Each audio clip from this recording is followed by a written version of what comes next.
বিসমিল্লাহির রহমানির রহিম। শুরু করছি আল্লাহর নামে, যিনি পরম করুণাময়, অতি দয়ালু। কুল ইয়া আইয়ুহাল কাফিরুন, বলুন হে কাফিরগণ, লা আ'বুদু মা তা'বুদুন, আমি উপাসনা করি না তাদের যাদের তোমরা উপাসনা করো। ওয়ালা আনতুম আবিদুনা মা আ'বুদ, আর তোমরা উপাসনা করো না সেই সত্তাকে যার আমি উপাসনা করি। ওয়ালা আনা আবিদুম মা আবাদতুম, আমি কখনো উপাসনা করব না তাদের যাদের তোমরা উপাসনা করো।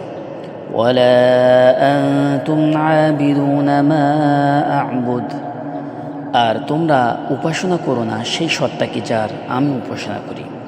লাকুম দীনুকুম ওয়ালিয়া দীন, তোমাদের জন্য তোমাদের ধর্ম আর আমার জন্য